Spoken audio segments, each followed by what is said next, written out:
पाली शहर के सुंदरनगर और वार्ड नंबर 45 समेत आसपास के क्षेत्रों में बरसात के बाद जल भराव की समस्या को लेकर कलेक्ट्रेट में समस्या के समाधान की मांग को लेकर मोहल्ले वासियों और पूर्व पार्षद खुशबू सोनी के बीच तीखी नोकझोंक हो गई।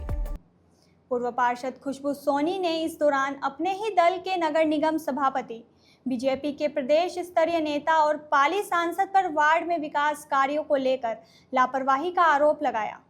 उन्होंने मौजूदा विधायक भीमराज भाटी पर भी क्षेत्र के उदासीनता बरतने का आरोप चढ़ा। दूसरी ओर मोहल्ले वासियों ने भी पूर्व पार्षद को आड़े हाथों लिया। उन्होंने आरोप लगाया कि पिछले 5 वर्षों के कार्यालय में पार्षद द्वारा कोई ठोस विकास कार्य नहीं किया गया। उनका कहना था कि समस्याओं के लिए दूसरों को जिम्मेदार ठहराने की बजाय स्थानीय प्रतिनिधि को अपनी जिम्मेदारी निभानी चाहिए। हालात बिगड़ते देख मौके पर मौजूद पुलिस और प्रशासनिक अधिकारियों को हस्तक्षेप करना पड़ा। दोनों पक्षों को समझा बुझाकर मामला शांत कराया गया। कॉलोनी वासियों ने जल भराव की समस्या का शीघ्र निराकरण किए जाने की मांग की।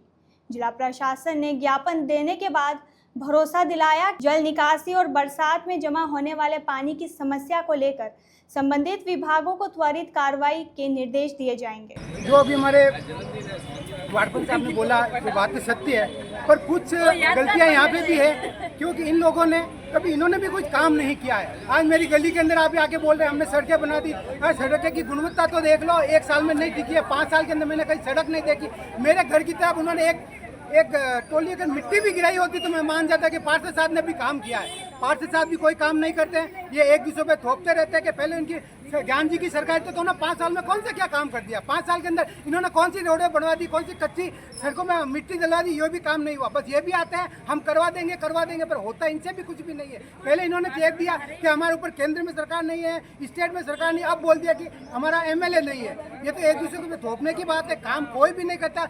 हम दुख देखते, हमारे बच्चा स्कूल नहीं जा पा रहे, दूध वाला दूध देने नहीं आ पा रहा है, और कचरे की गाड़ी आज 10-10 दिन घंटे कचरे की गाड़ी नहीं आ रही। घर के अंदर मच्छर कितना कचरा इकट्ठा हो रखा है। बीमारियां फैल रही, मलेरिया डेंगू जैसे होने की संभावना। आज मेरी माता जी 7 दिन से हॉस्पिटल नहीं जा पा रहे, क्योंकि एक ट्रैक्टर वाले ने एक कोई टेम्पो वाला अंदर आने को तैयार नहीं। घुटनों तक पानी के अंदर इतने ज़्यादा बैक्टीरिया हो गए कि अगर पानी के अंदर हम घर जाते हैं तो उस अगर डेटॉल साबुन से और नहीं वापस पाँव दो तो खुजली स्टार्ट हो जाती है। पानी तक नहीं निकाल सकते। पानी की समस्या का पार्षद नहीं निपटाएगा, कौन कहेगा यहाँ से पानी निकाल दो। पार्षद के अगले वाले मोहल्ले झगड़ा करने लगते। आप सबको समझाओ, पानी के हिसाब से निकलेगा। पहले पार्षद को कार्रवाई करनी पड़ेगी, उसके बाद आप MLA साहब के पास जाओ, उसके बाद आप उनकी बात करो। पहले अपने जमीनी स्तर पे तो बात करो। पहले आप सीधे ऊपर क्यों थोप रहे हो कि MLA काम नहीं कर रहा है, कि सांसद काम नहीं कर रहा। वो बात की बात होगी। पहले अपने लड़े देखो कि अपन कहाँ तक पहुँचे। आप अभी कभी जाके सब देख सकते हो कौन से मोहल्ले में रोडें बनी है। एक रोड है मेन रोड, उसकी आगे गुणवत्ता देख सकते हो तो क्या गुणवत्ता है उस रोड की। बने हुए 1.5 महीने हुआ, पूरी दिक्कत चुकी है। ये रोडें बनी है 5 साल के अंदर। RCC रोड की गुणवत्ता चेक करा सकते हो। मेरे वार्ड की इतनी समस्या है कि मैं किसी को बता भी नहीं सकती थी, जिसमें सबसे बड़े नेता मेरे वार्ड में रहते हैं। महावीर सिंह जी शुक्लाई, प्रदेश अध्यक्ष साहब, PP साहब के रिश्तेदार सब मेरे वार्ड में रहते हैं। सब अपनी अपनी रोटी सेकते हैं, कुछ नहीं करते हैं मेरे वार्ड में। और जब कोई पार्षद हक के लिए लड़ता है और अपने वार्ड के लिए लड़ता है तो उसकी सुनवाई भी नहीं होती है। ऐसा क्यों होता है? क्या इसलिए पार्षद बनते हैं? क्या जनता ने पार्षद को इसलिए चुना है? क्या आप बड़े नेता होकर आप अपने परिवार के यहाँ रोडें बना देते? जैसे महावीर शुक्ला जी ने अपने परिवार के अपनी गली बनवा दी, प्रदेश अध्यक्ष ने अपने साधु जी के घर पे बनवा दी, जैसे PP साहब ने अपने रिश्तेदारी कर दी। और PP साहब तो आकर मुंह ही नहीं दिखाया। तो वोट तो आपका है, आप अपने बोर्ड पे वोट हमारा है, तो हमारा वोट में तो हमारे साथ ज्ञान जी भी है। उन्होंने आधी रात कर आकर इतने बड़े अंदर पानी के साथ में आगे साहब चल रहे हैं और पीछे ज्ञान जी चल रहे हैं, वो भी आकर कर रहे हैं। और भीमराज जी भाटी, मैं वो करूंगा, मेरे बूट गंदे हो गए, मैं वो हो गया। अरे बूट गंदे और कपड़े गंदे से नहीं होता है। इंसान की पहचान और जनता के लिए दौड़ता है ना, तब होता है। बोलो आप एक भी नेता आकर हमारे लिए कोई हेल्प नहीं कर सकता। अब कलेक्टर साहब से बोले तो वो भी थोड़ा गुस्सा होने लगे। फिर उनसे हम आराम से बात की, फिर उन्होंने हमें आराम से बात की और बता रहे कि चलो हम निकाल रहे हैं कहीं पानी। क्या पाली में कहीं पानी जाने की व्यवस्था ही नहीं है? कि इतना बड़ा पाली है, इतने सालों से इतने बड़े नेता आए, क्या पाली में कहीं पानी निकासी होने का कोई व्यवस्था ही नहीं है? तो 5 बार पूर्व में 5 बार आपके एमएलए रहे हैं, ये समस्या बहुत पुरानी है। तो उन्होंने तो बहुत कुछ किया है, उन्होंने तो पाली के लिए बहुत कुछ किया और आज भी करते हैं, आज भी करते आए हैं और करते रहेंगे। पर मैं तो ये बोल रही हूँ कि दूसरा नेता ने क्या किया है।